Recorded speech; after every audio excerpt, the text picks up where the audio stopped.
Okay, fine. So, good evening, all. Welcome to Learners Academy. So, this is the second revision class of chapter number 5, arithmetic progression. We had started arithmetic progression in the previous class. Yesterday, we have introduced what is AP. ठीक है, कल बहुत सारे बच्चों की queries भी आई बाद में, तो सबको मैंने रिप्लाई कर दिया था, जिसको जो वीडियो चाहिए था वो भी दे दिया था, बिकॉज फॉर द रीजन क्योंकि अब वो चैप्टर स्टार्ट हो गए जब कुछ बच्चे स्टार्टिंग में नहीं थे, तो लाजमी है कि कुछ कुछ क्वेरीज आ रही हैं, वो आनी भी चाहिए। अगर आप नहीं थे तो बिल्कुल आपको क्वेरीज पैदा करनी है और पूछना है टाइम टू टाइम। जो भी आप लोग पूछ रहे हो, आपको थोड़ा सा हो सकता है हल्का सा लेट रिप्लाई मिलता हो, बट रिप्लाई मिलेगा जरूर। जैसे as soon as I will see the message, I will reply all. ठीक है, और अर्जेंट हो तो फोन कर देना। बिल्कुल ऐसे खड़े हो कि सर बस भेजने वाले हैं, तो फिर अगर ऐसा कुछ हो तो हो सकता है कि मैं बिजी हूं, तो आप कॉल कर देना कि सर पहले ही बताओ, मैं ठीक है बता दे दूंगा ना क्लास के बाद।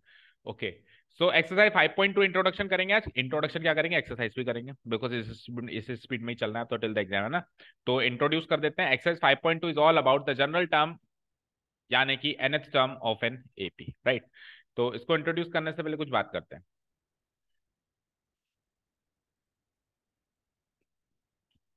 वही एपी लूंगा मैं, घिसी वो बड़ी पसंद आती है मुझे।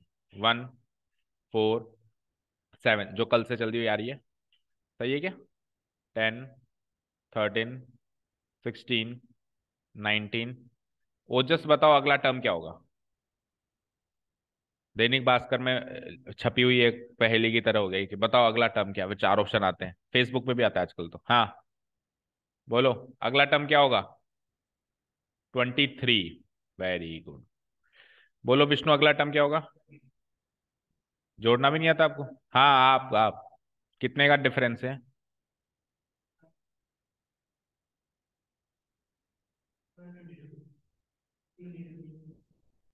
22। Okay, so the next term is 22। तो ये कौन से नंबर की टर्म है, गिनो एक बार, ये कौन से नंबर की टर्म है। 8। तो मैंने आपसे A8 पूछा, तो आपने थोड़ी देर ही सही पर बता तो दिया, शुक्र है भगवान का, बता दिया 22, राइट। तो ये 22 आप A8 तब बता पाए जब आपको A7 दिखाई दे रहा था, राइट।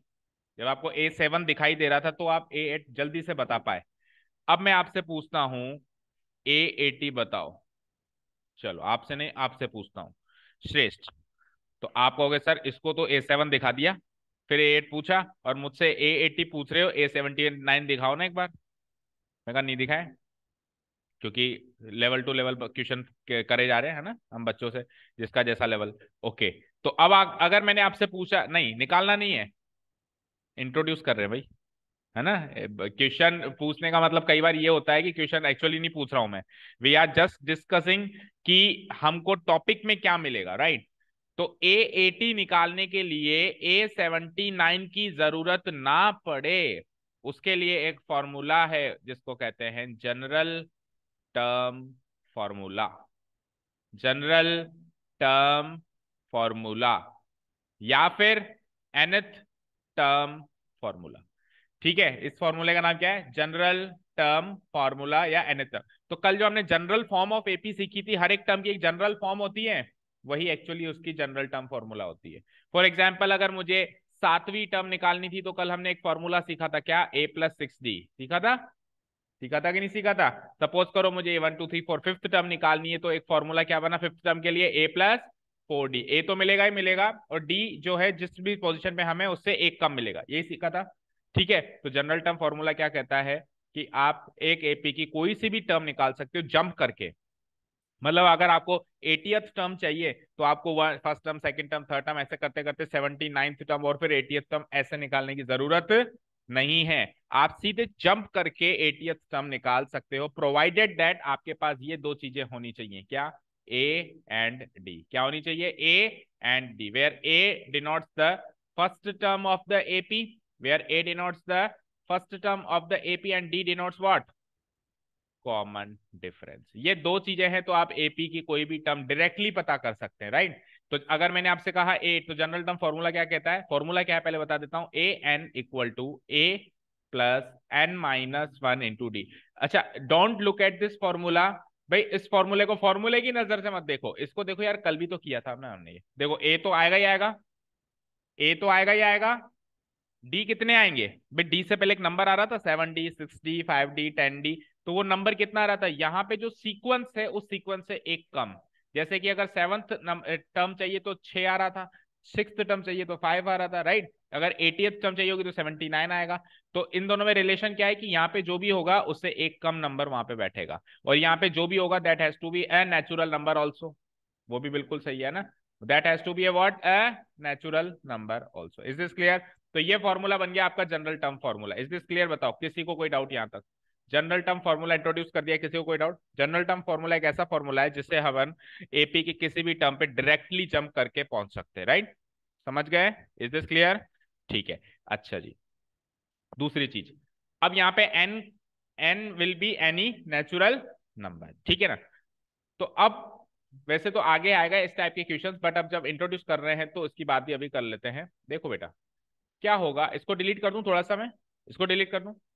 देखो क्या होगा, हमको कुछ एक एपी गिवन होगी, हमको जब एक एपी गिवन होगी, राइट? ठीक है, हमको एक एपी गिवन है, एंड लेट्स से, मुझे पता नहीं कितने टर्म्स है इसमें, ऐसे चलती जा रही है, एंड लेट्स से मैंने आपको कहा कि इस एपी में, इस एपी में आप लास्ट टर्म मुझे बताओ। क्या बताओ? Last term. लास्ट टर्म का मतलब सबसे आखिरी टर्म। क्या बताओ मुझे आप? लास्ट टर्म बताओ। अब लास्ट टर्म तभी बता सकते हैं जब मुझे टोटल नंबर ऑफ टर्म्स पता है, मानते हो? लास्ट टर्म तभी बता सकते हैं जब मुझे टोटल नंबर ऑफ टर्म्स पता हो। तो मैं कहूंगा अगर इस एपी में टोटल नंबर ऑफ टर्म्स 100 है फॉर एग्जांपल, तो लास्ट टर्म ए 100 हो जाएगी, यस और नो? लास्ट टर्म ए 100 हो जाएगी, यस और नो? ये चीज समझ में आ गई? दूसरी चीज, अब एक और चीज सुनो। देखो सपोज करो इस एपी की बात करते हैं, लेट से इस एपी में मैंने पहली टर्म भर दी थी जैसे 1। क्या भर दी थी? 1। और मैंने सेकंड टर्म ही भर दी थी 4। सेकंड टर्म इसलिए भर दी ताकि आपको कॉमन डिफरेंस पता चल जाए। तो कॉमन डिफरेंस क्या है? 3। तो आपके पास ए क्या है? 1। और कॉमन डिफरेंस क्या है? 3। अब अगर मैं इस एपी में ये वाली टर्म फिलअप कर दूं, ये वाली टर्म क्या कर दूं मैं? फिलअप कर दूं 16। ये वाली टर्म मैंने क्या कर दी? फिलअप कर दी 16। और मैं आपसे पूछूं ये 16 जो है ये कौन से नंबर पे आएगी, तो बता सकते हो? अब आप कहोगे सर ऐसे गिन के बता देंगे, 1 2 3 4 5 छठे नंबर पे आ रही है, तो ये तो अगर छठे नंबर पे आ रही है तो चलो गिन के बता देंगे, लेकिन ये 60th नंबर पे आएगी तो थोड़ा ना ऐसे उंगलियों पे गिन के बता सकते हो। तो there must be a formula to find the sequence of this number. देखो मेरी बात सुनो, यहां पे मैं आपसे ये नहीं पूछ रहा हूं कि 16th टर्म बताओ, there is a difference between asking 16th term बताओ और there is a difference between, और मैं आपसे पूछ रहा हूं कि 16 कौन सी टर्म है ना, there is a difference between these two statements. मैं पूछ रहा हूं 16th टर्म कौन सी है और मैं पूछ रहा हूं 16 कौन सी टर्म है ना? देखो शब्दों का खेल है ना। 16th टर्म कौन सी है और 16 कौन सी टर्म है, समझ गए क्या? 16th टर्म कौन सी है, दैट मीन्स आपको इस एपी की 16वीं टर्म बतानी है। और मैंने कहा 16 जो है वो कौन सी टर्म है, 16 जो है वो कौन सी टर्म है, यानी कि टर्म तो मैंने बता दी, आपको 16 का सीक्वेंस बताना है, पोजीशन बतानी है, 16 कौन से नंबर पे आएगी वो बतानी है। तो 16 जो है वो कौन सी टर्म है? 16 is which term? 1 2 3 4 5 6th term. समझ आई बात? और अगर मैं आपसे पूछता हूं 16th टर्म बताओ, तो 16th टर्म फिर आप उस इस वाले फॉर्मूले से निकालोगे, a + 15d वाले फॉर्मूले से निकालोगे। समझ गए क्या? ठीक है, क्लियर है?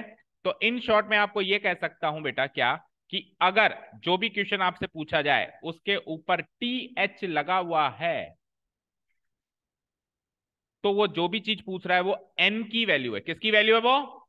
जैसे मैंने कहा 16th टर्म बताओ, तो 16 के ऊपर TH लगा हुआ है, 16 के ऊपर TH लगा हुआ है, that means this is the value of n, this is the value of n। तभी तो मैंने यहाँ पे 15 रख दिया, क्योंकि यहाँ पे क्या रखते हैं अपन? n-1।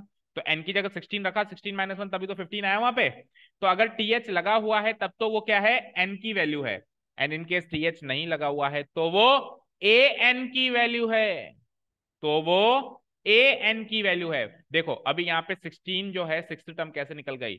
मैंने ए एन की वैल्यू को 16 रखा तब निकल गई। चेक करो कैसे, ए एन को मैंने 16 रखा, ठीक है ना? ए एन का फॉर्मूला बोलो, a + n-1 × d, इसकी वैल्यू रखी मैंने 16। ए क्या है? 1, n-1, डी क्या है? 3 = 16। ठीक है, 1 को उधर भेजूंगा तो 16 - 1 क्या बन जाएगा? 15। 3 को उधर भेजूंगा तो 15 डिवाइडेड बाय 3 क्या बन जाएगा 5, -1 को उधर भेजूंगा +1 6। तो चेक करो n की वैल्यू 6 निकल गई, मेरा आंसर भी 6 आ रहा है। मतलब n की वैल्यू पे ही टीएच लगता है, सिंपल सी बात यह है, n की वैल्यू पे ही टीएच लगता है, चाहे से दिया हुआ हो चाहे से पूछा गया हो, चाहे से दिया गया हो चाहे से पूछा गया हो, n की वैल्यू पे ही टी एच या कुछ ऐसी इस तरीके की नोटेशन लगती है। जैसे फर्स्ट लगाते हैं अपन एस टी, सेकेंड लगाते हैं एन डी या टी एच लगाते हैं, तो ये सारी नोटेशन n की वैल्यू पे ही लगेगी हमेशा। Is this clear? Is this clear? यहां तक कोई दिक्कत नहीं है।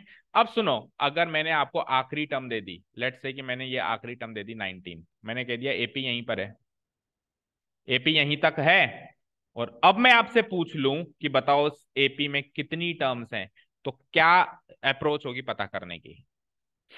बोलो। अगर मैंने आखिरी टर्म दे दी 19 और मैंने पूछा इस एपी में कितनी टर्म्स हैं, तो क्या अप्रोच होगी पता करने की? मैं पूरी एक्सरसाइज का इंट्रोडक्शन कर रहा हूं, फिर सीधे क्वेश्चंस पे चलूंगा हर टाइप की क्वेश्चन का। बस फिर एक रिवर्स एपी रह गई है, बस ये लास्ट टॉपिक है, इसके बाद तो एक्सरसाइज कर देंगे, रिवर्स एपी अपन एक्सरसाइज में देखेंगे। ठीक है ना? बताओ, अगर मैंने आपको कहा 19 इस एपी की आखिरी टर्म है, एक ही एपी के एग्जाम्पल से अपन ने तरह तरह के एग्जाम्पल सीख लिया ना। मैंने कहा 19 इस एपी की अंतिम टर्म, अंतिम पद है यानी लास्ट टर्म है, तो इस एपी में कितनी टर्म्स हैं, कैसे पता लगाओगे?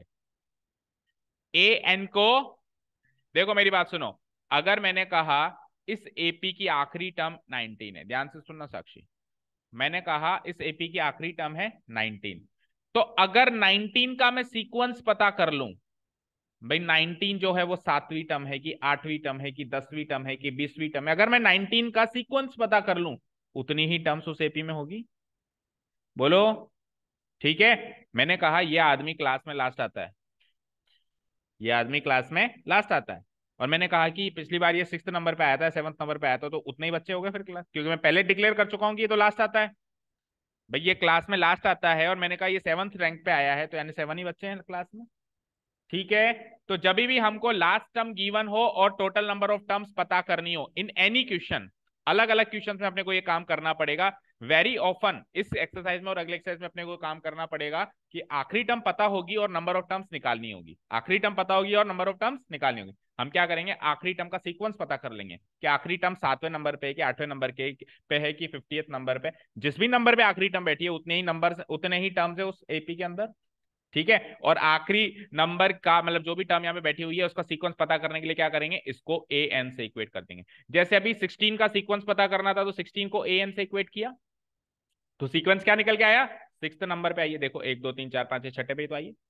तो अगर मुझे 19 का पता करना हो कि 19 कौन से नंबर पे है, तो उस 19 को भी मैं ए एन के इक्वेट कर दूंगा, तो वहां से 7 निकल के आ जाएगा, 7 निकल के आ जाएगा, यानी 19 का सीक्वेंस क्या है 7, यानी 19 7वें नंबर पे, तो टोटल नंबर ऑफ टर्म्स भी 7 है अगर ये आखिरी टर्म है तो। समझ गए क्या सारी बातें? यहां तक सारी बातें क्लियर है? तो ठीक है, कई बार क्या होता है कि आपने देखा होगा भी, जैसे इस फॉर्मूला में भी लिखा हुआ है a n equal to a plus n minus one into d, general term formula में यहाँ पे एल भी लगा हुआ रहता है ना? तो कई बच्चे ये समझ नहीं पाते कि सर एल और ए एन बराबर क्यों है, इसी कारण से है, एल और ए एन बराबर क्यों है, इसी कारण से है। भाई अभी 19 जो थी लास्ट टर्म थी, 19 जो थी वो क्या थी, लास्ट टर्म थी, तो नंबर ऑफ टर्म्स निकालने के लिए मैंने इसको 19 को ए एन से इक्वेट करवाया, यानी लास्ट टर्म को मैंने क्या करवाया, 19 क्या लास्ट टर्म है ना, तो मैंने ए एन को एल से इक्वेट करवाया इनडायरेक्टली, इसीलिए लास्ट टर्म कहो या ए एन कहो, दोनों का फॉर्मूला यही बन जाता है इनडायरेक्टली। उस अप्रोच से सोचें तो इनडायरेक्टली इसका फॉर्मूला ये बन जाता है। सर ये चीज सबको समझ में आएगी, लास्ट टर्म को ए एन से क्यों इक्वेट किया जाता है हमेशा, क्योंकि ए एन जो है उससे इक्वेट करूंगा ना लास्ट टर्म को, तो लास्ट टर्म का सीक्वेंस पता चल जाएगा। ए एन से हमेशा उस नंबर को इक्वेट किया जाता है जिसका सीक्वेंस पता करना हो। ए एन से किसको इक्वेट किया जाता है, जिसका सीक्वेंस पता करना हो, और लास्ट टर्म का सीक्वेंस पता करना है तो फिर ए एन को लास्ट टर्म से इक्वेट कर दिया जाता है, उसका सीक्वेंस पता चल जाता है, उतने ही नंबर ऑफ टर्म्स हो जाते हैं हमारे एपी के अंदर। क्लियर है सारी बातें? ठीक है, अब केवल एक रिवर्स एपी का लॉजिक बचता है, इसको अपन एक्सरसाइज में देखेंगे, इसको फटाफट से क्विकली रीड आउट कर लेते हैं। The general term also known as nth term of an AP is the sum, क्या लिखा है, sum of the first term n n minus y, अच्छा ओके, फॉर्मूला को डिफाइन कर रहा है। देखो सम ऑफ द, देखो इन दोनों का सम है ना, इसका और इसका, इन दोनों का सम है, तो sum of the what, sum of first term, a तो है मेरी फर्स्ट टर्म और n-1 times the common difference. Difference का कितना टाइम्स करना है आपको? n-1 time. ये फॉर्मूला को डिफाइन कर रहा है ना, उनको लगा पता नहीं क्या चीज कह रहा है। ठीक है, तो फॉर्मूला को डिफाइन हो गया। फर्स्ट टर्म तो आएगी आएगी, और कॉमन डिफरेंस कितनी बार आएगा? n-1 टाइम्स आएगा। उन दोनों का सम कर देंगे तो हमको क्या मिल जाएगी? जनरल टर्म मिल जाएगी, वैल्यू ऑफ जनरल टर्म मिल जाएगी। इसको डिनोट कराते हैं हम an से। an से क्यों डिनोट कराते हैं? क्योंकि इस फॉर्मूला से हमको a1 भी मिल सकता है, a2 भी मिल सकता है, a3 भी मिल सकता है, a5 भी मिल सकता है, a10 भी मिल सकता है, a20 भी मिल सकता है, यानी a के नीचे कोई भी नेचुरल नंबर वाली नंबर मिल सकती है। तो n denotes for natural number, तो इसलिए इसको डिनोट किससे करा दिया गया? an। ठीक है, generally it is also referred, generally इसको ही लास्ट टर्म बोल दिया जाता है। अभी मैंने कारण बताया क्यों, ताकि लास्ट टर्म के सीक्वेंस पता चल जाए। ठीक है ना, तो फॉर्मूला बन जाता है एल का फॉर्मूला कह दो या ए एन का फॉर्मूला कह दो, बन जाता है a प्लस n-1 इंटू। यहां तो कोई डाउट नहीं है? बोलो, the value of n in the above given formula of nth term is always a natural number. Very often, very obvious कि n की वैल्यू क्या होगी? यहाँ पे कोई भी नेचुरल नंबर होगी। ओके, और ये बात मैं पहले बता चुका हूं कि यहाँ पे n की वैल्यू कोई भी नेचुरल नंबर होती है एक्सेप्ट वन, एक्सेप्ट वन, है ना भाई। जनरली प्रैक्टिकली देखे तो अपन यहाँ पे a1 बड़ी मुश्किल से लगाते हैं। अब किसी किसी क्वेश्चन में लग भी जाता है, बट प्रैक्टिकली क्वेश्चंस ऐसे ही बनते हैं जिसमें a1 नहीं होता है, बाकी नंबर्स होते हैं a2 a3 a4। ओके, ठीक है, चलते हैं आगे। And the letter n is also use to refer the number of terms. अच्छा, एपी की दुनिया में n को नंबर ऑफ टर्म्स के लिए भी यूज किया जाता है। यानी अगर किसी क्वेश्चन में आपको नंबर ऑफ टर्म्स पता करने तो प्रैक्टिकली आपको n पता करना है। क्या पता करना है? n पता करना है। ठीक है, डन। जैसे मेरे को पता, उसने लिखा है find the number of terms, तो मैं इसका जब प्रेजेंटेशन करूंगा तो उस प्रेजेंटेशन में गिवन पॉइंट्स डाल दूंगा और लास्ट में लिख दूंगा n इक्वल टू मिसिंग। ये मुझे पता करना है। n denotes for what? Number of terms. Clear? ठीक है, चलते हैं आगे। Okay, that's it. आइए एक्सरसाइज पे। सम ऑफ फर्स्ट एंड टर्म्स आ गया इसके बाद तो यस या नो? नो। ओके, चलो exercise 5.2 question number 1। fill in the blanks in the following table given that a is the first term, d is the common difference and an is the nth term of the ap, है ना। an क्या है? nth term है। nth term यानी कि general term. ठीक है, चलो तो पहला क्वेश्चन है। देखो, एक चीज याद रखना कि इस तरीके के क्वेश्चन में हमारे पास चार चीजें हैं, ए डी एन और ए एन। आप मुझे बताओ जनरल टर्म का फॉर्मूला क्या है? एक बार फिर से बताओ, याद है सबको? A n equal to a plus n-1 into d. इस फॉर्मूला में कितने कंपोनेंट्स हैं? चेक करो, चार कंपोनेंट्स हैं, first, second, third and fourth. अभी हमको ए डी और एन पता हो तो हम ए एन निकाल सकते हैं, लेकिन इस फॉर्मूला को एक इक्वेशन की नजरिए से देखें जिसमें एलएचएस एंड आरएचएस दो साइड्स हैं। एक इक्वेशन की नजरिए से, अभी इक्वेशन पढ़ के आए ना, तो इक्वेशन क्या चीज होती है? जिसमें जितने भी वेरिएबल्स हैं उसमें से बस एक वेरिएबल को छोड़ के बाकी सबकी वैल्यू हो तो वो मिसिंग वेरिएबल की वैल्यू भी पता चल जाती है। तो प्रैक्टिकली स्पीकिंग इन चार में से कोई भी तीन चीजें गिवन हो, एक दो तीन चार, इन चार में से कोई भी तीन चीजें गिवन हो तो चौथी मिसिंग चीज हम पता कर सकते हैं। अब आप क्वेश्चन का स्ट्रक्चर देखिए, हर एक क्वेश्चन में चार में से तीन चीजें दे रखी है। देखो, एक दो तीन, चौथी मिसिंग, फिर एक दो तीन, इसमें ये मिसिंग, इसमें ये मिसिंग, इसमें ये मिसिंग और इसमें ये मिसिंग। ठीक है, तो चार में से हमको तीन चीजें दे रखी हैं, वो तीन चीजें उस जनरल टर्म फॉर्मूला में फिट करो, चौथी चीज पता लग जाएगी। जैसे कि पहला क्वेश्चन तो काफी से, इसको स्किप करो। जैसे सेकंड क्वेश्चन देखो, बोलो फॉर्मूला क्या है? फिर से लिखते हैं, a n equal to a plus n-1 times d. तो देखो क्या क्या गिवन है। ए गिवन है, ए की वैल्यू क्या है? -18। बोलो, यहाँ थोड़ा कम दिखाई दे रहा है, बताओ बुक में देख के बताओ। -18, यस। तो ए की वैल्यू इज -18 प्लस ये क्या था? डी। डी जो है वो मिसिंग है, तो डी को डी रहने दो। और एन क्या है? एन 10-1 और इंटू डी तो मिसिंग है। इक्वल टू, इधर आओ, ए एन की वैल्यू क्या गिवन है? 0। ए एन की वैल्यू क्या गिवन है? 0। अब सुनो, एक बार स्क्रीन पे आ जाओ जल्दी से। देखो, जब आपको ए एन की वैल्यू निकालनी हो, इसकी वैल्यू निकालनी हो, तो अब आप एलएचएस में इसको बोर्ड मास से सॉल्व करते हो। किससे सॉल्व करते हो? बोर्ड मास से। दैट मींस आप ब्रैकेट के अंदर वाले को पहले सॉल्व करते हो, फिर इंटू डी से मल्टीप्लाई करते हो। मल्टीप्लीकेशन पहले होता है, फिर बाद में सम होता है। ठीक है, लेकिन अगर आपको ए एन गिवन हो, अगर आपको ए एन गिवन हो तो आप बोर्ड मास का रिवर्स रूल अप्लाई करो। क्या कहा मैंने? बोर्ड मास का रिवर्स रूल अप्लाई करो। आप सबसे पहले -18 को इधर भेजो, जो आप सबसे लास्ट में सॉल्व कर रहे थे, सबसे पहले इसको भेजो। तो -18 इधर 0 के साथ जुड़ के +18 हो गया। अब उधर क्या बचा? 10-1। वैसे तो आप यूं ही सॉल्व कर दोगे, तो 9 लिख दिया मैंने, 9 इंटू डी। तो यहाँ से डी की वैल्यू क्या आ जाएगी, 9 को फिर से बाद में इधर भेज दो, 18 divided by 9, that means D की वैल्यू क्या आ गई, डी की वैल्यू आ गई 2। बोलो समझ आया। अब कोई कहे सर मैं तो जनरली वैसे ही करूंगा, कैसे, ए है मेरा -18 प्लस एन कितना है 10, 10 माइनस 1 क्या हो गया 9, 9 इंटू डी मुझे पता करना है, तो मैं इसको लिख दूंगा, मतलब ये दूसरा तरीका है, -18 प्लस 9D और फिर 0, और फिर मैं -18 को भेजूंगा। तो इस तरीके से करोगे तो भी आंसर तो वही आएगा, ठीक है ना। तो आप बोर्ड मास का रिवर्स रूल याद रखो, सबसे पहले ए को भेजना है, फिर डी को भेजना है, एंड में -1 को भेजना है। एंड में किसको भेजना है, अगर -1 यहाँ सॉल्व नहीं हुआ, जैसे 10 -1 यहाँ तो सॉल्व हो गया 9, 10 -1 यहाँ तो सॉल्व हो गया 9, लेटर से एन ही मिसिंग होता, एन ही मिसिंग होता तो n-1 सॉल्व नहीं होता ना, तो लास्ट में -1 को भेजते हैं। लास्ट में किसको भेजते हैं हम, -1 को। जैसे एक ऐसा क्वेश्चन उठा लेते हैं जिसमें n मिसिंग है, इसका आंसर तो 2 आई गया। n किस में मिसिंग है, क्वेश्चन नंबर 4 देखो, क्वेश्चन नंबर 4 देखो। अब ये परफेक्ट एग्जांपल है इस चीज को समझने का। A n equal to a plus n -1 into d. बोलो जो जो चीजें गिवन है, ये तो है ए की वैल्यू बोलो माइनस, क्या दिख रहा है, प्लस एन तो मिसिंग है -1, और डी क्या है, डी 2.5 है, ओके।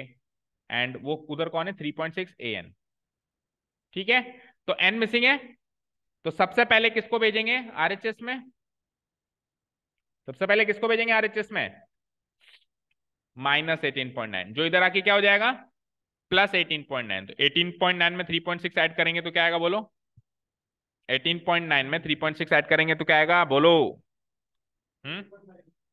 19.5 प्लस 3 22.5। अब उधर कौन बचा, n-1 इंटू 2.5। अब किसको भेजेंगे, अब 2.5, जो कि इधर क्या हो रहा है मल्टीप्लाई, तो इधर आके क्या हो जाएगा, डिवाइड हो जाएगा। तो 2.5 से 22.5 9 टाइम्स कट जाएगा, चेक चेक कर लेना, क्योंकि 25 9 या 225 होता है।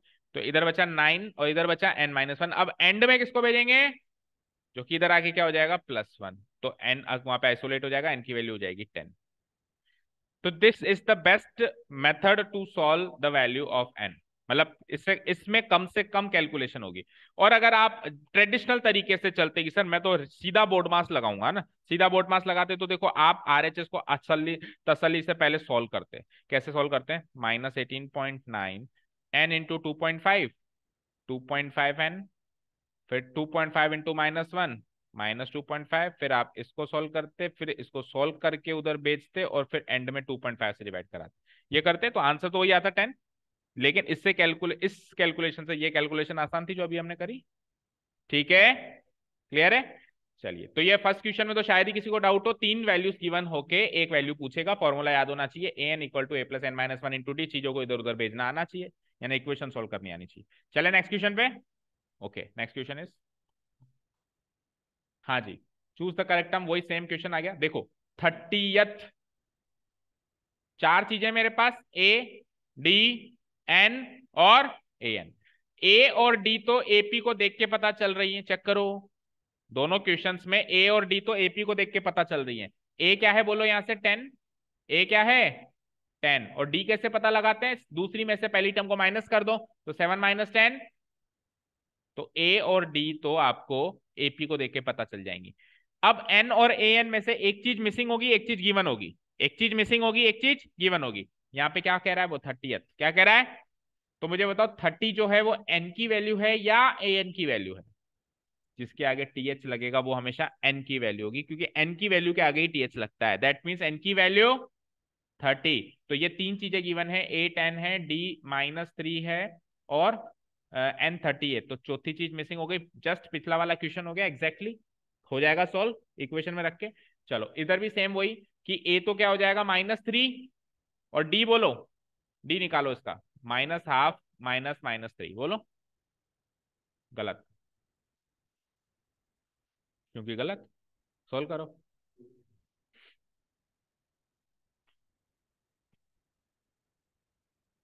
तो अभी आपको बताएंगे कि देखते ही मैंने कैसे बता सकता हूँ भी गलत है। देखना, बॉटल लेना पानी की, 5, 5/2, दैट मीन्स 2.5, प्लस का माइनस का। अब प्रियांशु समझ में आया क्यों गलत है,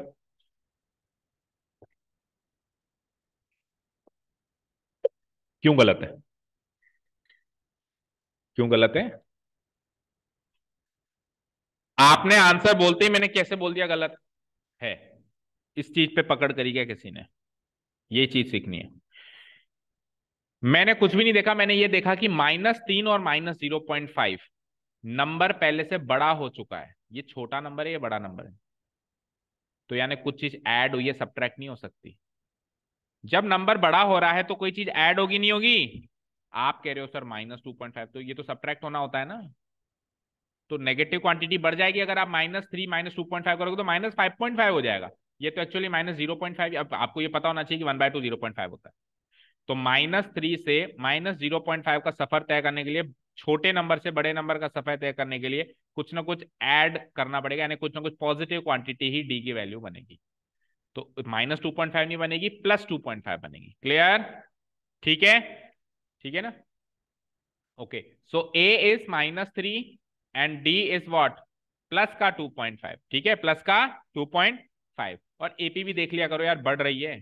एपी बढ़ रही है नहीं बढ़ रही है? नेगेटिव नेगेटिव फिर पॉजिटिव पे आ चुके हो तो आगे और पॉजिटिव होंगे। और यहाँ पे एपी घट रही है, देखो 10 7 4 घट रही है। डिक्रीजिंग एपी में कॉमन डिफरेंस की वैल्यू नेगेटिव, एंड जो इंक्रीजिंग एपी है उसमें कॉमन डिफरेंस की वैल्यू पॉजिटिव। सिंपल सा तो लॉजिक है। ठीक है, ये दो चीजें आ गई। अब बस वही लड़ाई है कि सर एन गिवन है या ए एन गिवन है, वो पता नहीं चलता। तो जिसके आगे टीएच लगता है वो किसकी वैल्यू होती है?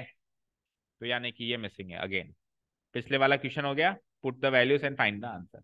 चलो क्वेश्चन नंबर 3 पे आइए। क्वेश्चन नंबर 3 पे आपको इन ब्लैंक्स को फिलअप करना है, ताकि ये सारे के सारे सीक्वेंसेस क्या बन जाए? एपी बन जाए। क्या बन जाए? इस तरीके से ब्लैंक्स को फिलअप करना है ताकि ये क्या बन जाए? It forms an AP. It forms an AP. ठीक है, इज दिस क्लियर?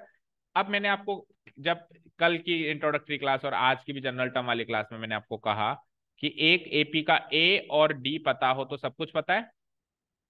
एक एपी का ए पता है और डी पता है तो सब कुछ पता है। बोलो पता है ना?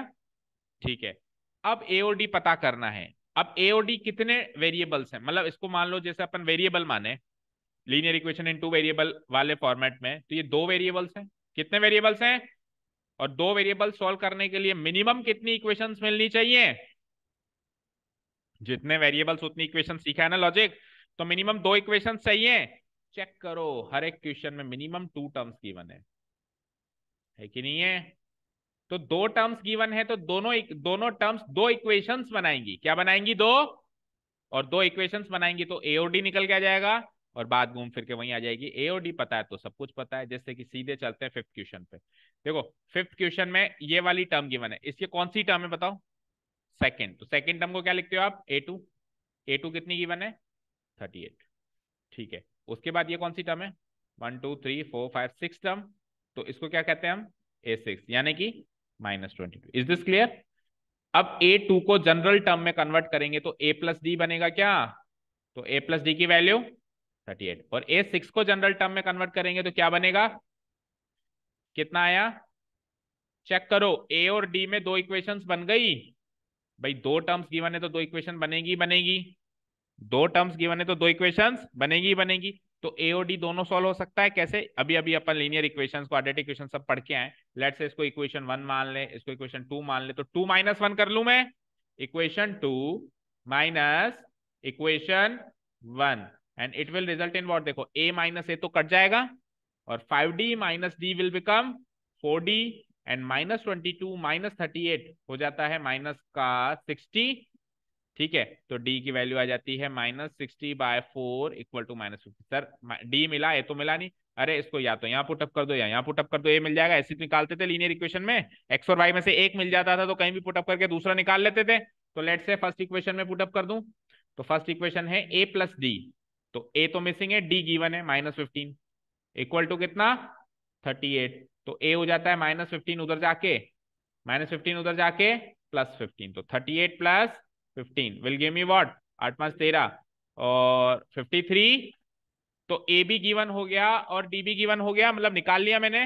अब आपको ब्लैंक्स कौन कौन से भरने? A1 A3 A4 A5। आपको चार ब्लैंक्स भरने और चारों की जनरल फॉर्म लिख दो। चारों की क्या लिख दो? General form. A1 भरना है, A3 भरना है, A4 भरना है। सबकी जनरल फॉर्म लिखनी आती है? बोलो A1 की जनरल फॉर्म क्या होती है? सिंपली A3 की जनरल फॉर्म क्या होती है, कल सिखाया था, A+2D। A4 की जनरल फॉर्म क्या होती है, एंड A5 की जनरल फॉर्म क्या होती है। आपके पास A गिवन है, आपके पास D गिवन है, इन सब में वैल्यूज पुट अप करके आप निकाल सकते हो। जैसे A की वैल्यू क्या है 53, तो इसकी वैल्यू 53। फिर इधर आ जाओ, A की वैल्यू 53 प्लस 2 इंटू डी की वैल्यू क्या निकाली हमने, तो 2 इंटू -15 यानी -30। 53 -30 विल गिव मी 23। इस तरीके से बचे हुए दो टर्म्स भी निकाल सकते हैं ए और डी की वैल्यूज पुट अप कर करके। Is this clear? ठीक है, तो एपी, तो इन शॉर्ट में पूरी बात को समराइज करूं तो मैं ये कह सकता हूं कि एक एपी की बस दो टर्म्स दे दो, कोई सी भी, जरूरी नहीं है शुरू की दो। कई बच्चों को लगता है सर शुरू की दो टर्म्स मिलेगी ना तो ये ए और डी पता चलेगा। हाँ मानता हूं शुरू की दो टर्म्स मिलेगी तो ए और डी पता चल जाएगा, लेकिन शुरू की नहीं, कोई सी भी दो टर्म्स मिल जाएंगी तो भी एओडी पता चल जाएगा। जैसे कि इसमें दूसरी और छठी टर्म्स गिवन थी तो भी मैंने एओडी पता लगा लिया, लगा लिया क्या। और एक बार एओडी पता लगा तो कोई भी टर्म निकलवा लो। Is this clear? बोलो, समझ में आई बात? तो एक एपी की कोई भी दो टर्म्स दे दो, हम सब निकाल लेंगे। समझ में आई बात? ठीक है ना। चले नेक्स्ट। अब देखो यहां पे आओ, चलो एक बार पहले क्वेश्चन नंबर 4 करते हैं। 4 देखो, अब देखो क्या कह रहा है, which term of this AP is 78। देखो ध्यान से सुनो, ये एपी यहां से स्टार्ट हो रही है और ऐसा नहीं है कि ये एपी 78 पे खत्म हो रही है, गलत। ये एपी 78 पे खत्म नहीं हो रही है, कई बच्चे मानते हैं 78 तो लास्ट टर्म है इसकी, नहीं, क्वेश्चन ही नहीं समझ पाते। एपी तो इनफाइनाइट है, एपी तो इनफाइनाइट है, इसमें लास्ट टर्म तो हो ही नहीं सकती इनफाइनाइट एपी में। एपी तो ये है 3, 8, 13, 18, ये सब ये एपी है। अब आपको देखो, देखो आपको एपी क्या गिवन है, ध्यान से देखना सारे बच्चे, 3, 8, 13, 18 एंड सो ऑन। भाई दो ही टर्म्स चाहिए थी सर मुझे, तो आपने तो चार दे दी, चार दे दी, तो एओडी नहीं निकाल सकते क्या? पहला काम एओडी निकालो, पहला काम एओडी। ए बोलो क्या है एंड डी क्या है, 8 - 3 यानी कि 5। यहां तो कोई डाउट? अब जनरल टर्म फॉर्मूला में चाहिए, चार ही तो चीजें थी, ए डी एन और चार ही तो चीजें थी, जिसमें ए और डी तो मैंने अभी अभी ऊपर भी बताया कि एपी देखते ही पता चल जाता है ना, या फिर निकल जाता है। ठीक है, अब रही बात एन और ए एन की, तो सर ये समझ नहीं आ रहा, ये 78 जो है, ध्यान से सुनना, ये समझ नहीं आ रहा सर, ये 78 जो है ये एन है या ए एन है। तो अभी हिंट दिया था, अगर ये एन होता तो इसके आगे टीएच लगा हुआ होता, बट नहीं लगा हुआ है, इसका मतलब ये 78 एन नहीं है, ये ए एन है। अब ये ए एन है तो दैट मीन्स एन मिसिंग है। अब क्वेश्चन को जनरल वे में पढ़ें तो भी यही निकल के आएगा। देखो जनरल वे में क्या क्या पढ़ रहे हैं हम क्वेश्चन को, कि इस एपी की कौन सी टर्म 78 है, यानी इस एपी में कहीं ना कहीं 78 तो आती है, ये तो श्योर है, बट कौन से नंबर पे आती है, कौन से सीक्वेंस पे आती है, ये वो जानना चाहता है, यानी सीक्वेंस जानना चाहता है, और सीक्वेंस जानना चाहता है दैट मीन्स एन की वैल्यू जानना चाहता है। क्लियर है? तो मैं ए एन की वैल्यू को 78 से इक्वेट कर दूंगा, जिस भी नंबर का या जिस भी टर्म का कहूं मैं, जिस भी टर्म का सीक्वेंस पता करना है उसको ए एन से इक्वेट कर दो, जिस भी टर्म का सीक्वेंस पता करना है उसको किससे इक्वेट कर दो, ए एन से। अभी 78 का सीक्वेंस पता करना था तो 78 को ए एन से इक्वेट कर दिया, ए एन का फॉर्मूला लगाओ, a plus n -1 into d will give me what, 78। A की वैल्यू है 3 प्लस एन मिसिंग -1, डी की वैल्यू है 5 इक्वल टू 78। बोलो पहले किसको भेजेंगे, 3 को, उधर जाके करो, फिर किसको भेजेंगे, उधर जाके बोलो करो 15, फिर किसको भेजेंगे, उधर जाके, बस ये सिंपल सा लॉजिक याद रखो। यानी एन की वैल्यू, यानी इस एपी में 16वें नंबर की टर्म अगर आप चलते जाओ, जैसे 1 2 3 4 5 6 ऐसे चलते जाओ, तो 16वें नंबर पे कौन मिलेगा, 78 मिलेगा। गायत्री समझ आया? विश्वास हुआ कि 16वें नंबर पे 78 मिलेगा? अगर विश्वास नहीं है तो ये लो, हाथ कंगन को आरसी क्या, पढ़े लिखे को फारसी क्या, है ना कहावत। ओके नहीं है, 3, 8, 13, 18, भाई 16 है हमारी रेंज में, कल को 160 होगी तो नहीं प्रूव करवाऊंगा ना। बोलो अगली टर्म, कितने का गैप है, 5 5 का, 18 5, 3 8 3 8 का सीक्वेंस चलाना, वेरी इजी, 33 38, 43 48, 53, 58 एंड 63। देखो भाई 16वें नंबर की टर्म है कि 1 2 3 4 5 6 78 था, दो और बढ़ा दो 73 70। अब गिन लो 1 2 3 4 5 6 7 8 9 10 11 12 13 14 15 16। तो हमने पूरी नहीं गिनी, हमने फॉर्मूला से पता लगाई कि ये 16 नंबर पे बैठेगी, इसका पायदान 16वां नंबर का पायदान है। लेकिन हमने फिर वेरीफाई भी कर लिया कि वाकई में ऐसा हो रहा है। छोटे मोटे क्वेश्चन में खुद ही वेरीफाई करके देख लिया करो, उससे खुद को विश्वास हो जाता है कि हाँ फॉर्मूला काम करता है, वो फॉर्मूला डायरेक्ट काम करता है। समझ गए क्या? यहां तक क्लियर है? ठीक है, ठीक है क्या? ओके, चलिए अब आप आइए क्वेश्चन नंबर 5 से पहले मैं क्वेश्चन नंबर 6 की बात करूंगा। सेम टू सेम क्वेश्चन है, क्योंकि सेम टू सेम क्वेश्चन मतलब उसी सीक्वेंस का, उसी ही सीरीज का क्वेश्चन है, ऐसे मानो। देखो 4th एंड 6th में डिफरेंस क्या है पहले तो ये बताओ। Question number 4th and question number 6th में पढ़ो, जितनी भी आपको पढ़ने की आपकी क्षमता है, रीडिंग स्किल्स आप में जितनी भी है, मुझे तो बस ये पता लगाओ दोनों क्वेश्चन में डिफरेंस क्या है। क्या विष्णु बताया? विष्णु बोल। वेरी गुड, यस पता लगाना है। देखो उसमें इसमें कहीं ना कहीं 78 बैठेगा, इस बात का पक्का पता है। अब आपको पता लगाना है कि कहां बैठेगा, अब आपको पता लगाना है कि कहां बैठेगा। और इसमें 1 - 150 उसमें बैठेगा या नहीं बैठेगा, अभी यही पता नहीं है। एक्चुअली यही पता करना है कि बैठेगा कि नहीं बैठेगा। समझ गए क्या डिफरेंस? तो लॉजिक सेम चलेगा, जैसे उसमें लॉजिक चला वैसा का वैसा लॉजिक चलेगा। और डिफरेंस कहां पे आएगा देखते हैं। हम ऐसे मान लेते हैं कि -150 इसमें बैठेगा, हम ऐसे मान लेते हैं कि भैया तू बैठेगा। बैठेगा तो तेरा नंबर निकाल लेते हैं, कौन से नंबर पे बैठेगा। जैसे उसमें उसका सीक्वेंस निकाला ना, इसमें -150 का सीक्वेंस निकालना शुरू करते हैं।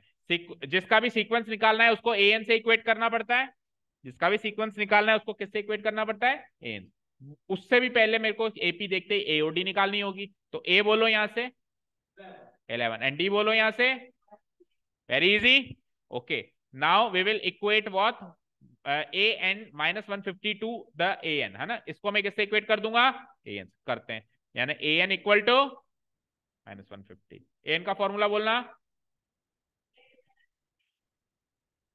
यस इक्वल टू, ठीक है, ए की वैल्यू एन मिसिंग, डी की वैल्यू -3 इक्वल टू -150। अब यहाँ पे गलती भी सुन लो, इधर एक गलती भी है जो अमूमन बच्चे करते हैं, ये 11 को तो उधर भेज देंगे, बोलो क्या होगा? -11, यानी कि अब किसको भेजना है? तो -3 को उधर भेजते टाइम +3 कर देते हैं। ये है गलती, ये है गलती। बेटा -3 इस n-1 और -3 के बीच में मल्टीप्लाई साइन से भी कनेक्टेड है। तो मल्टीप्लाई का उल्टा प्लस करना नहीं होता है, डिवाइड करना होता है। यानी -3 का +3 नहीं करना आपको, आपको वो इंटू -3, उसको रीड कैसे करना है कि ये तो इंटू -3 है। क्या रीड करना है? इंटू -3। तो डिवाइड -3 होगा, क्या होगा? Divide -3, minus minus plus. और 161/3 करेंगे तो लगभग आएगा 3 5 जा 15, 50.333 कुछ ऐसा आएगा। राइट, सही किया क्या मैंने? 53.333, 50, अरे 53 आएगा ना, 53.333। ठीक है, अब किसकी बारी है? -1 को भेजने की बारी है। -1 उधर जाके +1, तो ये 54.333 हो जाएगा। यस और नो? अब सुनना ध्यान से। सर आपने तो पहले बार की तरह क्वेश्चन को सॉल्व कर दिया जैसे पहले किया था, लेकिन पिछली बार जब मैंने क्वेश्चन को सॉल्व किया तो मुझे बताओ साक्षी, पिछली बार जब मैंने क्वेश्चन को सॉल्व किया तो 78 को सॉल्व कर रहा था। अभी 78 कौन से पायदान पे बैठेगा? इससे पिछले क्वेश्चन में तो कौन से पायदान पे आया था? वो 16th टर्म आई थी। कौन सी टर्म आई थी? 16th term. उसी तरीके से इसको चेक किया तो ये कौन सी टर्म आई? कौन सी टर्म आई है? 54.333 वाली टर्म। क्या ऐसी टर्म एग्जिस्ट करती है किसी एपी में? एपी में भाई इसके आगे ये एन की वैल्यू है तो मैं टीएच लगाऊंगा और टर्म लिखूंगा। भाई ये 54.33वीं टर्म, ठीक है ना। तो ऐसी कोई टर्म होती है क्या एपी में? या तो 54वीं टर्म होती है या 55वीं टर्म होती है, इसके बीच में कोई टर्म नहीं बैठती है। तो इस क्वेश्चन में अगर इसकी वैल्यू एक नेचुरल नंबर निकल के आए तो कह देना कि हाँ हाँ ये कहीं ना कहीं है उस एपी में। यानी कि कैसे लिखूंगा? कि yes -150 is a term of this AP. और अगर वो नेचुरल नंबर नहीं आई, जैसे कि यहाँ पे नहीं आई, यहाँ पे नहीं आई नहीं है, तो मैं क्या कह दूंगा कि no it is not a term of the given AP. ठीक है, क्लियर, यहां तक क्लियर है? ठीक है, चलें आगे। चलिए, अब आइए आप क्वेश्चन नंबर 9 पे। मैं सारे क्वेश्चन डिस्कस करूंगा, ऐसा मत सोचो कि स्किप कर रहा हूं, लेकिन जिस प्रोसेस से मैं करवा रहा हूं उस प्रोसेस से आपको बेस्ट समझ में आएगा। अब क्वेश्चन नंबर 9 आइए। देखो 9 में क्या कह रहा है, third and 9th term of the APR this and this, यानी ये तो है थर्ड टर्म और ये है 9th टर्म। तो एक एपी की दो टर्म्स दे दी, तो आगे जो भी पूछे सबसे पहले तो खुशी होनी चाहिए आपको यहां तक पढ़ते पढ़ते, यार इस एपी की इसने मुझे दो टर्म्स दे दी, कुछ भी पूछ ले मैं रेडी हूं, कुछ भी पूछ ले मैं रेडी हूं। क्योंकि दो टर्म्स दे दी तो एओडी निकाल लूंगा, और एओडी निकाल लूंगा तो कुछ भी निकल जाएगा। तो मैं आगे का क्वेश्चन पढ़ ही नहीं रहा हूं, पहला काम मैं यही करूंगा, एओडी निकाल लूंगा। क्योंकि दो टर्म्स गिवन है, दो टर्म्स कौन कौन सी गिवन है, थर्ड टर्म और 9th टर्म। थर्ड टर्म को जनरल फॉर्म में कैसे लिखते हैं, मतलब उसका नोटेशन क्या होता है, ए थ्री, और जनरल फॉर्म में कैसे लिखते हैं, a+2d। और थर्ड टर्म क्या गिवन है, 4 गिवन है, इक्वेशन 1 1। दूसरा 9th टर्म को नोटेशन में क्या लिखते हैं, a9, जनरल फॉर्म में क्या लिखते हैं, और उसकी वैल्यू क्या गिवन है 9th टर्म की, -8। ये हो गई इक्वेशन 2, समझे? अब वही जैसे पहले किया था, दो इक्वेशन बन गई दो वेरिएबल में, तो 2 - 1 कर दूं, या 1 - 2 भी कर सकते हो, जैसे आपकी इच्छा, 1 - 2 कर दें या 2 - 1 करे, बोलो 2 - 1, ओके। तो 2 - 1 करते ही a तो कट गया, और 8 में से 2 गया 6d, और -8 -4 -12, तो d की वैल्यू -12/6 विल गिव मी -2। -2 को मैं कहाँ रखूं, यहाँ रख दूं इक्वेशन 1 में। तो इक्वेशन 1 में जैसे मैं इसमें रखूंगा तो a+2d, डी की वैल्यू क्या रखनी है, -2 इक्वल टू व्हाट, 4। तो it will give a+2 into -2 क्या होता है, -4 इक्वल टू 4, -4 उधर जाके +4, ऑलरेडी एक 4 है और एक +4 और हो गया, दैट मीन्स 8। तो ए क्लियर, डी क्लियर। अब मैं पढ़ता हूं क्वेश्चन क्या है।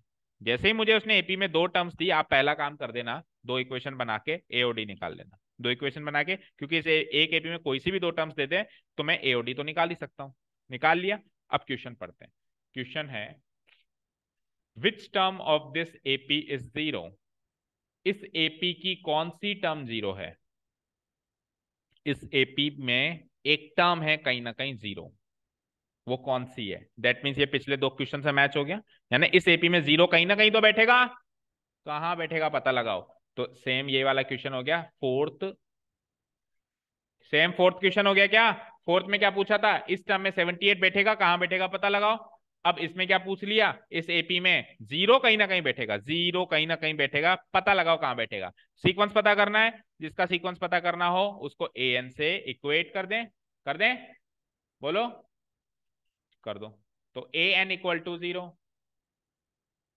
इधर आ जाओ, an इक्वल टू 0, an का फॉर्मूला लगाओ, a+n-1 into D equal to 0। A की वैल्यू, value of a is 8, plus n-1 into D की वैल्यू माइनस का 2 इक्वल टू व्हाट, 0। चलो पहले की तरह करेंगे, बोलो सबसे पहले किसको भेजेंगे, सबसे पहले किसको भेजेंगे, 8 को, तो 8 उधर जाके 0 -8 क्या हो गया, -8। फिर किसको भेजेंगे, -2 को, -2 उधर जाके +2 डिवाइडेड बाय -2, डिवाइडेड बाय -2। तो n-1 की वैल्यू क्या हो जाएगी, -8 divided by -2, that means plus होके 4। इसी स्टेज पे, इसी स्टेज पे जब n-1 की वैल्यू आती है ना, तो n- की वैल्यू खुद ही एक नेचुरल नंबर आनी चाहिए, n-1 की वैल्यू खुद ही एक नेचुरल नंबर आनी चाहिए। इसी स्टेज पे अगर एक नेचुरल नंबर नहीं मिलता है तो आगे सॉल्व मत कर लेना, इधर ही सोच लेना कहीं ना कहीं गलती हो गई, ठीक है। क्योंकि n-1 की वैल्यू नेचुरल नंबर आएगी तो ही तो n की वैल्यू नेचुरल नंबर आएगी, -1 उधर जाके 4 + 1 विल गिव मी 5। यानी इस एपी में पांचवी टर्म ही 0 है। कौन सी टर्म 0 है, इस एपी की अगर हम 5 टर्म्स बना लें तो पांचवी टर्म क्या मिलेगी, 0। जैसे देखो पहली टर्म क्या है 8, पहली टर्म क्या है 8। अब दूसरी टर्म निकालने के लिए डिफरेंस जोड़ेंगे, डिफरेंस कितना है, -2। तो 8 - 2 अगली टर्म 6, फिर वापस -2 अगली टर्म 4, फिर -2 अगली टर्म 2, फिर -2 अगली टर्म, तो 0 फिफ्थ टर्म बैठी नहीं बैठी, हमारा भी आंसर 5 आया, और यहां से भी फिफ्थ टर्म वो आई कि नहीं आई, टेल मी। आई ना? आई कि नहीं आई? समझ गए क्वेश्चन? ओके, अब जो बीच बीच में से हमने छोड़े थे उनको पकड़ो फटाफट। कौन से क्वेश्चन कर लिए टिल क्वेश्चन नंबर, अभी कौन सा किया हमने? नाइन्थ। तो नाइन्थ कर लिया, एक मिनट को। ओके, क्वेश्चन नंबर 7 देखो फटाफट। क्वेश्चन नंबर 7 देखो। सेवंथ बिल्कुल नाइन्थ की तर्ज पे है, बस हिंट देंगे, बाकी आपको करना है वही सेम। देखो दो टर्म्स दे रखी है, कौन कौन सी? 11th टर्म तो दे रखी है 38, और 16th टर्म दे रखी है 73। यानी A11 दे रखी है 38, एंड A16 दे रखी है क्या? 73। दो टर्म्स दे दी, एओडी निकाल लो। दो टर्म्स देते ही क्या निकाल लो? एओडी। कैसे? A+10D जनरल फॉर्म बराबर बराबर 38, और यहाँ पे जनरल फॉर्म बोलना A+15D इक्वल टू 73। अब सपोज करो इसको सॉल्व करके ए भी आ जाएगा एंड डी भी आ जाएगा, आ जाएगा। अब एओडी आ जाएगा, तो आपसे क्वेश्चन क्या किया है उसने?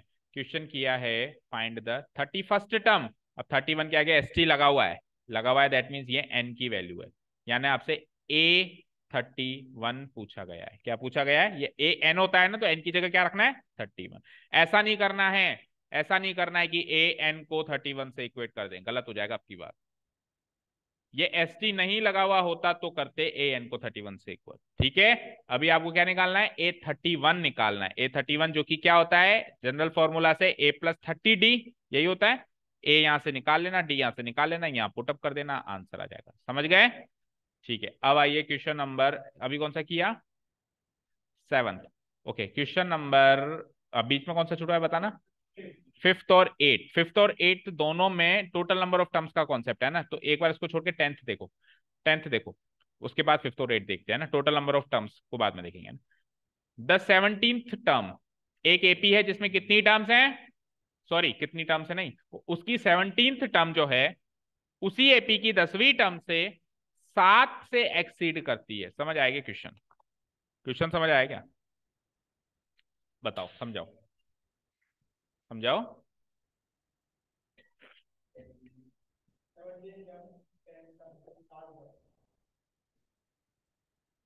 मतलब 17th टर्म की जो वैल्यू है, वैल्यू, और 10th टर्म की जो वैल्यू है, उस 17th टर्म की वैल्यू 10th टर्म की वैल्यू से ज्यादा है। और कितने से ज्यादा है? 7 से ज्यादा। मान लो 10th टर्म की वैल्यू 100 है, तो 17th टर्म की वैल्यू 107 है, 7 ज्यादा है उससे। समझ गए? मान लो 10th टर्म की वैल्यू 50 है, तो उसकी वैल्यू 50 में 7 जोड़े 57 है। समझ गए? उसकी वैल्यू, यानी कि यूं कह सकता हूं क्या, कि इसकी वैल्यू और इसकी वैल्यू का डिफरेंस 7 है। कह सकता हूं 17th टर्म और 10th टर्म का डिफरेंस 7 है। अब डिफरेंस निकालते कैसे हैं? बड़ी में से छोटी माइनस करते हैं, तो बड़ा कौन सा है? 17th term. छोटा कौन सा है? 10th term. एक्सीड कौन कर रहा है? एक्सीड कर रहा है 17th टर्म, यानी 17th term is the larger one. तो मैं ऐसे लिख सकता हूं A17 minus A10 equal to difference कितना है? 7। समझ गए? 17th टर्म 10th टर्म दोनों का डिफरेंस कितना है?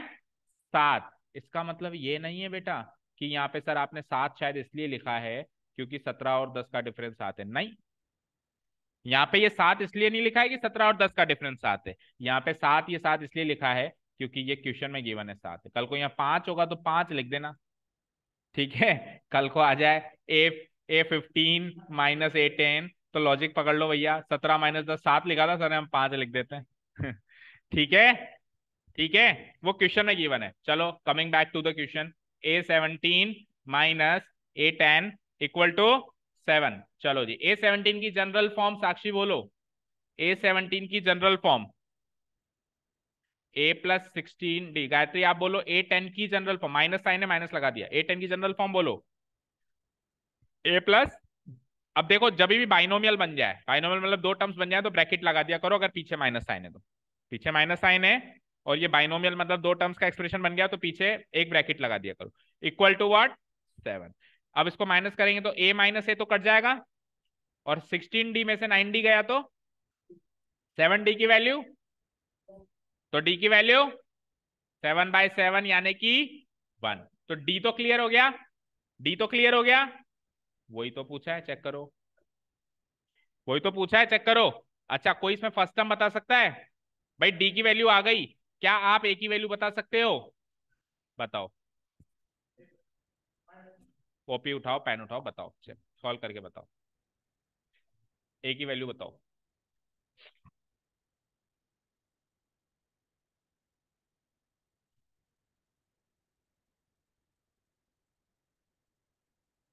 बताओ, मोनिका बताओ।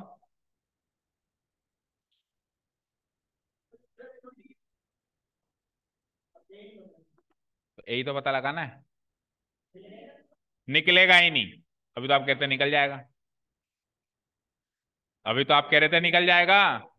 तो how will you see the question and find out कि क्या निकल सकता है क्या नहीं निकल सकता है। अरे अगर ए निकल पाता तो वो क्या बेवकूफी है केवल कॉमन डिफरेंस पूछता।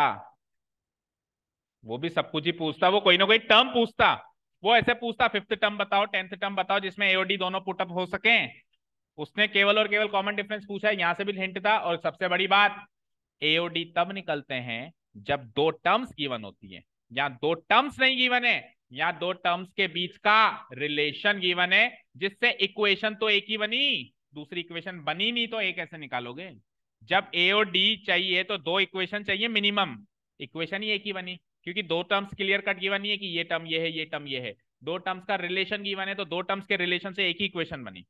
समझ गए। अभी दो टर्म्स के रिलेशन से एक और इक्वेशन दे दो, फिर ए निकल सकता है। समझ गए क्या।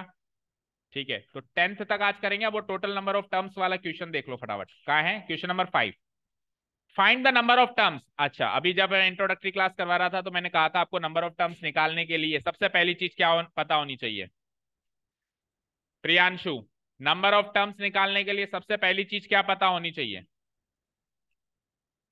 उस एपी में, उस जुलूस में कितने लोग शामिल हैं ये पता लगाने के लिए क्या सबसे पहले क्या पता होना चाहिए। वो पहला आदमी और डी तो वैसे भी पता लगता है, नंबर ऑफ टर्म्स ना निकालनी हो तो भी पता लगता है ना। वो तो पता लगेगा ही लगेगा, नहीं तो एपी के बारे में कुछ जान ही नहीं पाएंगे। और बताओ नंबर ऑफ टर्म्स के क्वेश्चन में क्या पता होना चाहिए। आखिरी टर्म। उससे भी पहले ये पता होना चाहिए कि एपी फाइनाइट एपी है।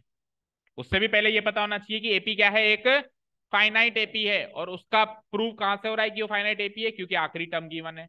जब एपी में आखिरी टर्म गिवन होती है तो वो फाइनाइट एपी होती है। होती है। अब सुनना, क्या नाम है लविका, देखो ये 205 इसकी आखिरी टर्म है। ध्यान से सुनना और फोकस करना जो मैं कह रहा हूं।